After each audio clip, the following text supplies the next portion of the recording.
Everyone, welcome to mirror of Tadrishi. আশা করি সবাই ভালো আছেন। আলহামদুলিল্লাহ আমিও ভালো আছি। থাম্বনেল দেখে বুঝেই গিয়েছেন যে আজকে আপনাদের সাথে কি শেয়ার করব।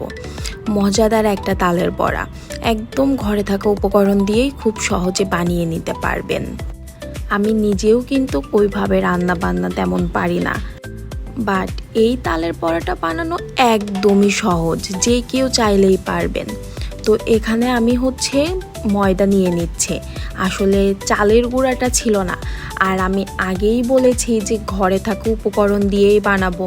তো এখানে ময়দাটা আমি 2 চামচের থেকে একটু বেশি নিয়েছি। সাথে ছিল তাল পিওর করে রাখা, সেটা তালের পিউরিটা দিয়ে ভালোভাবে এটার সাথে মিক্স করে নিব। আপনারা চেষ্টা করবেন তালের পিউরিটা একটু বেশি দিতে, কারণ এটা বেশি দিলে ফ্লেভারটাও বেশি পাওয়া যায় আর বেশ মজা লাগে। অনেকে তাল বড়া পছন্দ করেন না বা তালটাই পছন্দ করেন না, বাট আমার কাছে কিন্তু বেশ ভালো লাগে। আর আপনারা চাইলে খুব ইজি ওয়েতে কিন্তু এই তালটা সংরক্ষণ করতে পারেন। তালটা একটু জাল দিয়ে তার মধ্যে অল্প চিনি দিয়ে পরবর্তীতে একটু তালটা শুকিয়ে ডিপ ফ্রিজে সংরক্ষণ করলেই হয়ে যায়। তো আমি এখানে 1 চিমটি লবণ আর তালটা যেহেতু মিষ্টিই ছিল সেই জন্য পরিমাণ মতো চিনি দিয়ে দিচ্ছি। এখানে 3 চা-চামচের থেকে একটু বেশি আমি চিনি অ্যাড করেছি। বলতে গেলে 4 চা-চামচ আপনি ধরতে পারেন। মিষ্টিটা যে যেমন খান তেমন ব্যবহার করলেই হবে। আমার বাসায় লাল চিনি ছিল, সেজন্য আমি লাল চিনিটাই অ্যাড করেছি। এরপরে অ্যাড করছি নারিকেলটা কুড়িয়ে ফ্রিজে রাখা ছিল, সো আমি একটু বেশি পরিমাণেই নারিকেলটা অ্যাড করতেছি। নারিকেলটা একটু বেশি দিলে আমার কাছে বেশ মজা লাগে। অনেকে নারিকেল খেতে পারে না, গ্যাস হয় জন্য, সো এই পর্যায়ে আপনি নারিকেলটা অ্যাভয়েড করতে পারেন। আপনি চিনি, ময়দা আর তালের যে পিউরি সেটা দিয়েই মিক্স করে আপনি মজাদার তাল পিঠাটা বানিয়ে নিতে পারবেন। যারা আমার ভিডিওটা দেখা শুরু করেছেন অবশ্যই লাইক কমেন্ট করে দিবেন, আর আপনাদের কাছে কেমন লাগে ভিডিওগুলো অবশ্যই জানাতে ভুলবেন না। যারা এখনও সাবস্ক্রাইব করেননি অবশ্যই সাবস্ক্রাইব করে পাশে থাকা বেল আইকনটা প্রেস করে দিবেন, তাহলে আমি নতুন কোনো ভিডিও দিলে সবার আগে আপনার কাছে নোটিফিকেশন চলে যাবে। আর যারা অলরেডি সাবস্ক্রাইব করে দিয়েছেন তাদেরকে অসংখ্য ধন্যবাদ মন থেকে। তো এখানে আমি ভালোভাবে তালের মিক্স করে নিচ্ছি ব্যাটারটা, কারণ চামিচ দিয়ে ভালোভাবে মিক্স করা যাচ্ছিল না, আর আমার মনে হয় যে হাত দিয়েই ভালোভাবে মিক্স করা যায়, সেজন্য আমি হাত দিয়েই ভালো করে মিক্স করে নিচ্ছি। আর আপনারা দেখে বুঝতেই পেরেছেন যে আমার পরিমাণগুলো সব কিছু সঠিকই ছিল, যার কারণে তালের পিউরিতে পরবর্তীতে আর কোনো পানি বা কিছু অ্যাড করতে হয়নি। ব্যাটারটা অনেক সুন্দর হয়ে গিয়েছে। আসলে ওইভাবে প্রফেশনালভাবে আমার কখনোই কোনো কিছু রান্না করা হয় না, শুধুমাত্র বাসার জন্য নিজে খাবো, যাতে নিজে খেতে পারি সেটাই। আর আমার কাছে ভালো লাগলে আমি সেটা আপনাদের সাথে পরবর্তীতে শেয়ার করি।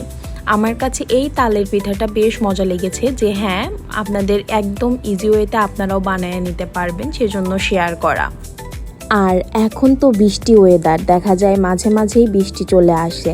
সো বৃষ্টি ওয়েদারে এই রকম মজার তাল পিঠা থাকলে আর কি চাই। আমি তো ব্যাটারটা রেডি করার সময় ব্যাটারটা দেখেই মনে হচ্ছিল এখনই খেয়ে নিই। তো যাই হোক, আমি ভালোভাবে ব্যাটারটা রেডি করে এখানে কড়াইতে একটু বেশি পরিমাণেই তেল অ্যাড করব, কারণ তাল বড়াগুলো একটু ডুবো তেলে ভাজলে ভালো হয়। তেলটা দেওয়ার পরে কিছু সময় ওয়েট করব, আর তেলটা কড়াইয়ের চারদিকে একটু ভালো করে ছড়িয়ে নিব, যাতে তাল বড়াগুলো একদম লেগে না যায়। তো এর মধ্যে আমার তেলটা গরম হয়ে গিয়েছে, আমি এর মধ্যে তাল বড়াগুলো দিয়ে দিব। আপনি যে কোনো শেপেই দিতে পারেন, আমি একটু মিডিয়াম সাইজের শেপ করেই দিচ্ছি, ছোট বড় যে কোনো শেপ করে দিলেই ভালো হয়। তো আমার কাছে মনে হয় যে ছোট করে দিলেই বেটার হয়, আর ছোট তাল বড়াগুলো আমার খেতে ভালো লাগে। তো এই পিঠাটা কার অঞ্চলে কি বলে পরিচিত আসলে সেটা আমার জানা নেই, বাট আমাদের এলাকায় এটাকে তাল বড়াই বলা হয়।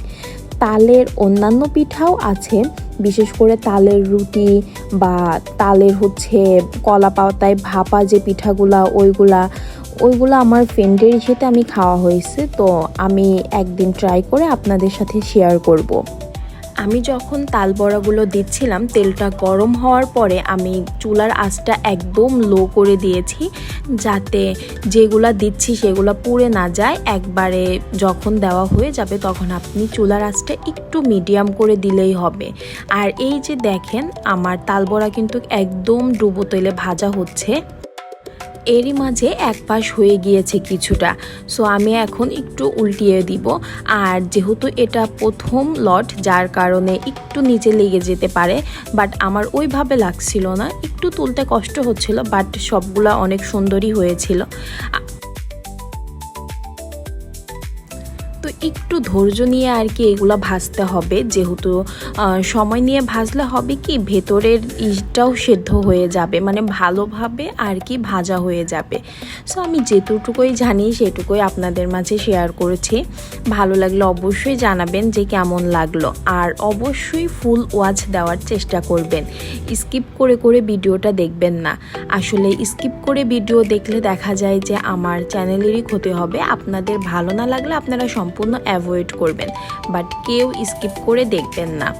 তো যাই হোক, এখানে কথা বলতে বলতে আমার কিছুটা তাল বড়া দেখেন হয়ে এসেছে, কিছুগুলো একদম লালচে হয়ে এসেছে, আর কিছুটা এক পাশ লাল হয়ে আছে আর এক পাশ হয়ে মানে এখন একটু বাদ আছে। তো যেগুলো একদম হয়ে গিয়েছে সেগুলো আমি স্ট্রেনারের উপর উঠিয়ে তেল ঝরিয়ে একদম সুন্দর করে তুলে নিব। সো এখানে আমি নেড়ে চেড়ে নিচ্ছিলাম বারবার যাতে পুড়ে না যায়, সেই দিকে অবশ্যই খেয়াল রাখতে হবে। আমরা যেহেতু বাসা থেকে একটু দূরে থাকি, মানে পড়াশোনার জন্য বা চাকরি যাই বলেন দূরে থাকা হয়, সো যখন যেটা ইচ্ছা খাওয়া হয় না। তো দেখা যায় একটু কষ্ট করে যদি ঘরে যা আছে সেই উপকরণ দিয়ে যদি আমরা নিজেরাই বানিয়ে নিতে পারি তাহলেই হয়।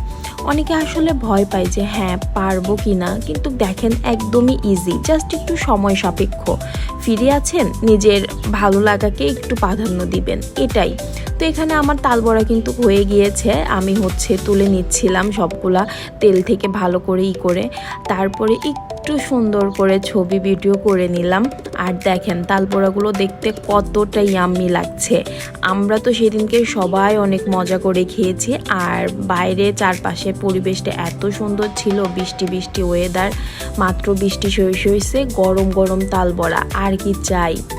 আমি গরমের জন্য ভালোভাবে ভাঙতেও পারতেছিলাম না। এই যে দেখেন কতটা সুন্দর হয়েছে, অবশ্যই মাশাআল্লাহ বলে দিবেন সবাই। আর কার কার এই পিঠাটা পছন্দ সেটাও জানাতে কিন্তু ভুলবেন না।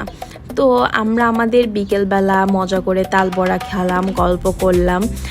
আজকের ভিডিওটা এ পর্যন্তই থাকবে। যারা শেষ পর্যন্ত কন্টিনিউ করেছেন তাদেরকে অসংখ্য ধন্যবাদ। ভালো লাগলে অবশ্যই লাইক, কমেন্ট এবং শেয়ার করতে ভুলবেন না। আর যারা এখনও সাবস্ক্রাইব করেননি আবারও বলে দিচ্ছি, সাবস্ক্রাইব করে পাশে থাকা বেল আইকনটা প্রেস করবেন। আল্লাহ হাফেজ।